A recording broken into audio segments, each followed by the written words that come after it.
Oh, it's got plenty of juice. Welcome back, people. Today I'm going to take out the v-strom 800DE. Just going to take it out basically for its first ride. I've done a couple of tiny little trips on it, but this is the first time I'm taking it out, so I'm going to take it out. I'm not going to go over all the specs, just the ones that are really sort of stand out to me, and yeah, we'll take a look at the bike and see how it feels. I've owned the 650 XT, I've owned previous 650s, and I've owned the 1050 XT and the 1000 as well, so it'll be interesting to compare them to that, and yeah, see what this new v-strom's like, even though it's not a v-twin anymore. I'll tell you what though, it is smooth, super smooth. Just on-road manners, the engine feels like an absolute peach. Very, very smooth. Gearbox is lovely. The gearbox has got a quick shifter as well, bi-directional quick shifter, which is again very nice. I'll just use it now. Yeah, really slick quick shifter. Engine super smooth as I'd expect, as I said. Handling, I'm just getting used to it, to be honest, so I'll tell you more about that later, but it seems pretty compliant, goes where you point it. Doesn't tip in as quick as the 650, but feels a little bit more agile than the 1050 XT that I had before. The seat height is 855 millimeters. I'll put the inches up on there as well for the American viewers. The seat height is it feels reasonably high. It's not as tall as my CRF300 Rally, but it doesn't squat like the Rally, so actually I'm on the balls of my feet with a 32/33 inch inside leg. I'm on the balls of my feet on both sides. I can flat foot one side and balls of the feet on the other, so if that gives you an idea. Seat feels plush though. We've got this 21 inch tyre up front and a 17 on the rear, so it should give it a bit more off-road credentials than previous v-stroms. I've done gravel tracks and stuff on my 650 XT. It's also got a bunch of electronics in it now, which I will say, compared to my Africa Twin base model that I had before, are nice and simple. So we'll see what the roads are like going down here in a minute, because normally pretty rough as soon as we start getting around here. So we'll see what it feels like. It's firm, but yeah, that's okay. Pretty compliant.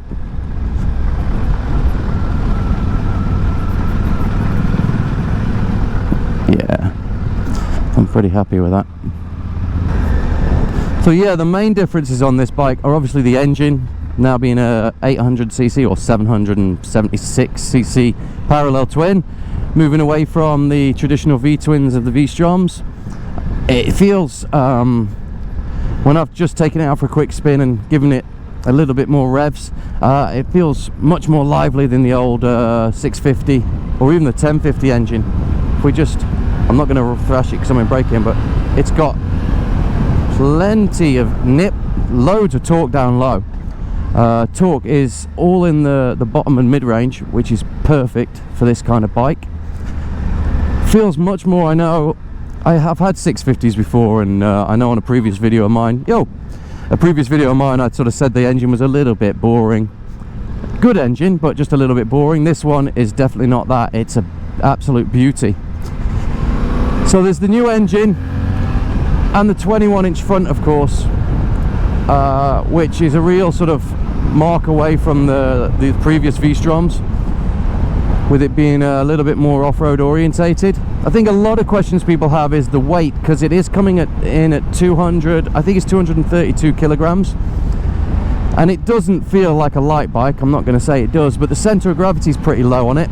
It doesn't feel too bad maneuvering it around. Certainly a step down from the 1050 XT in terms of just like maneuvering it both around your garage, and also you gonna move out of the way, doggy, or what? And also just at slow speed it feels nimble. Let's just see the quick shifter. And on the way down, yeah, lovely, pretty smooth, the quick shifter. So yeah, this 21-inch front,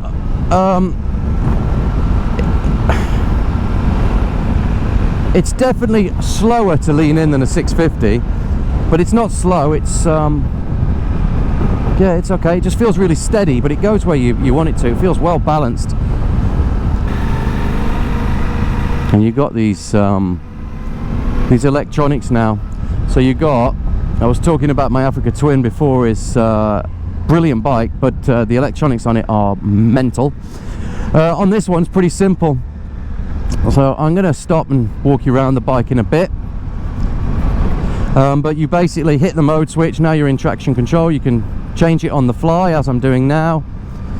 You can go into your power mode, so A being the most aggressive, the quickest in terms of throttle response, all the way down to C. At the moment I've got it in B, and then you just hit that button again. You got 2 levels of ABS, one being, I believe, the least intervention, and then for the ABS, obviously because it's a safety feature, you got to press it and hold it.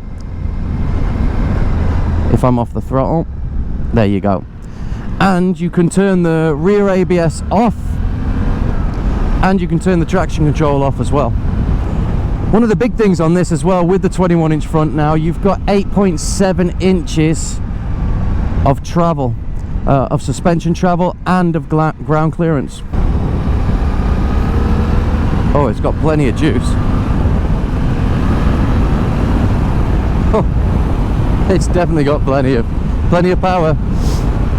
Feels lovely to ride, really relaxed, neutral riding position. I'll take you around the physical aspects of the bike once I stop. One thing is, it requires 95 RON premium gasoline, which, if you saw my video going to Negros the other day or the other week, then you'll see that that's not always available here. But it has got a 20-litre fuel tank, which is freaking superb. Right, we're going to head up here.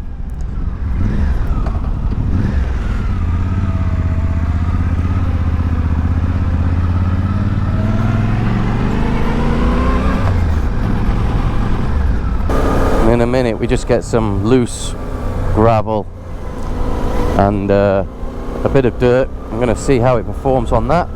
I am going to be taking it very easy. I've got no protection on it at the moment, no crash guards yet, although I've got some ordered, and I got the official Suzuki panniers coming and a center stand as well, so make maintenance nice and easy. I'm going to turn ABS off on the rear wheel,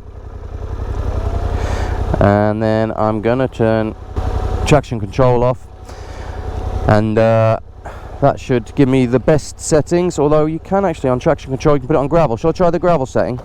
So we'll try the gravel setting and see how that does for traction control. I'm not going to be ripping this at all because, as I say, no protection on the bike yet, but let's take it and see how it feels anyway. The suspension is adjustable for rebound and compression damping, and it's also got a remote preload adjuster on the back shock, which is nice.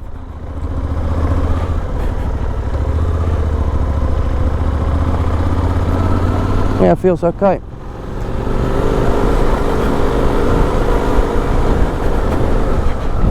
Nice view out there today, God.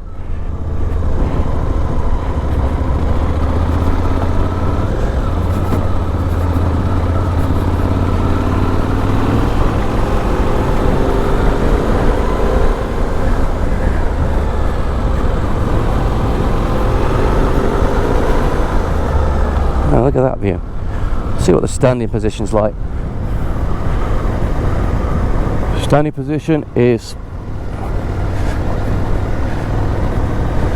super comfy. Pegs are pretty comfy.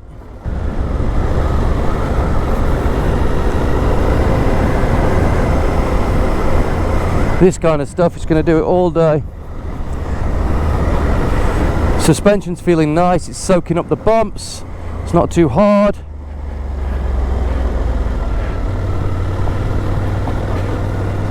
We'll go through the middle of this stuff just to see how it feels.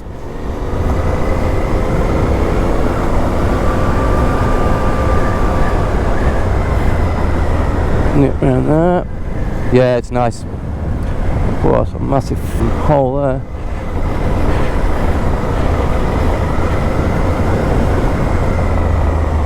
Yeah, it's good. It's good. The one thing that impresses me the most is how easy it is to control standing up. It feels super comfortable. I'm 6 foot, 32, 33 inch, it's like 32.5 inch inside leg measurement. The pegs, I've still got the rubber inserts on them, but they feel wide enough. I've only got SMX1 Alpine style boots on, so I haven't got a nice hard sole, but I still feel comfortable standing up. The brake position is in a nice place to reach. Control off. Now let's turn it off. Turn it back on.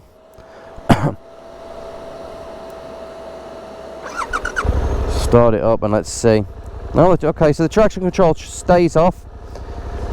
The ABS resets. So if you're off-road, don't forget to turn the ABS back off again. So I'm happy with this off-road. This is about as much off-roading as I'm going to do on this. ABS is definitely off because I skidded the back wheel there.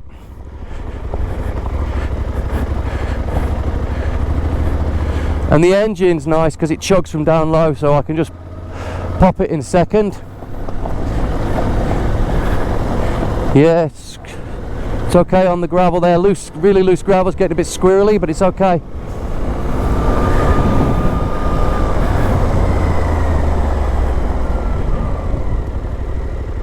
Yeah, you got a lot of braking force in the back there anyway.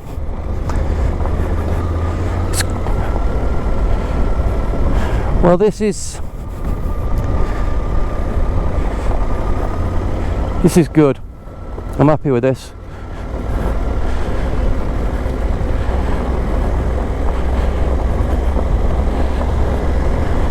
Scaring the Carabao with the big massive yellow bike.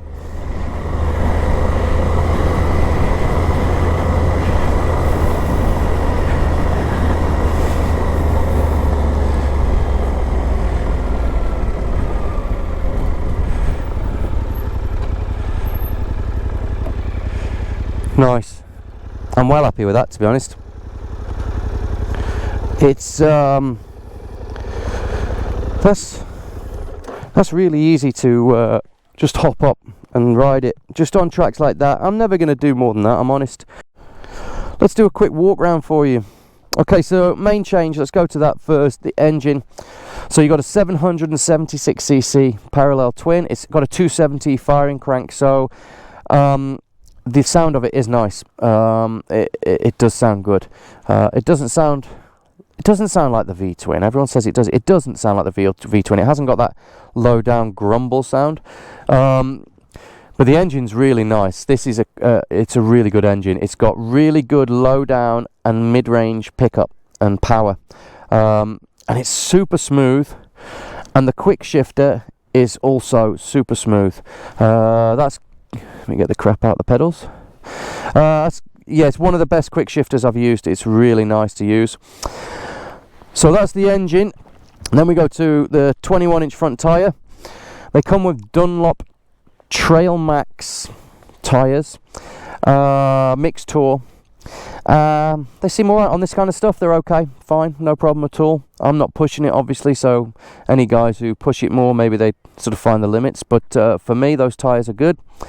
3 10mm dual discs up front, obviously with ABS, axially mounted, and you got upside down 43mm shower forks that are fully adjustable.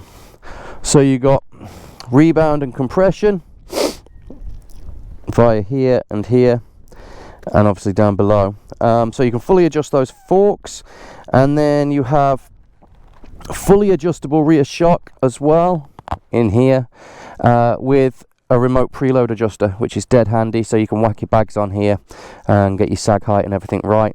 The same as, yeah, I was just thinking, is it the same family as the V-Stroms of old, the V-twins? It looks like one. The seat is the same, and it's still got the big boat Suzuki exhaust, but apart from that, it's a different bike, isn't it? It's a whole new bike. I like it though, it's like perfect. The 650 is a great bike, but getting a bit old in the tooth now, let's be honest, bit long in the tooth now. And the 1050 is just a bit heavier and bigger than I want here. I don't know that I'd be riding the 1050 sort of just going anywhere and think, oh, I can handle anything. Whereas this one, the weight of it feels like I can. It's 232 kilos, but it's, you know, like any big adventure bike, if you get the centre of balance on it, it's a one finger job to hold it up. It doesn't come with a centre stand, so I'm adding the centre stand to it because I want to be able to maintain the chain and do other work on it easily. It comes with this 4mm plastic bash plate, which will be fine for keeping rocks off for me. If you're going to do anything heavier and you think you might take some impact on it, then obviously you might want to change that out. There is a Suzuki one, although I'd probably just go aftermarket. The aftermarket's starting to pick up now. Comes with handguards as well, but they're this type, so they are going to pop off pretty easily, but they're good for wind deflection and keeping any brush or anything like that off your hands, but obviously they're not going to do anything in a drop. I'm having some crash bars fitted to mine here, and I'm having the center stand, and I'm having panniers fitted. Now normally I wouldn't fit hard luggage anymore, but I'm going to, because I might do some touring on it with 2 up, so that it just makes it more comfortable and it's easy to fit stuff in. Normally if I go on my own, it's a very small amount of luggage that comes with me. Seat is as good as the 650 XT or the 1000, better than the 1050 XT. It's more comfortable, it's a nice one-piece seat, it's really comfy. 20 litre fuel tank, that's awesome, but run 95, so premium fuel in it, because the engine compression is 1281. So yeah, it wants premium fuel.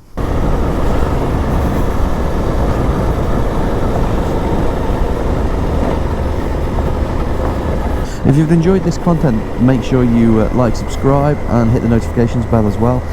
There's loads more going to be coming up on this channel, including a long-term review of this v-strom 800DE. But that's pretty much going to wrap up my first impressions of the bike. The standout things for me are the engine, which is super smooth, and also how easy it is to ride off-road. The standing position is really comfortable, and also the comfort overall, the seat, the reach to the pegs, the rider triangle, everything like that. It's a super comfortable bike that I'm going to be able to take anywhere and do pretty much anything. So thanks for watching, don't forget to like and subscribe, and I'll see you in the next one.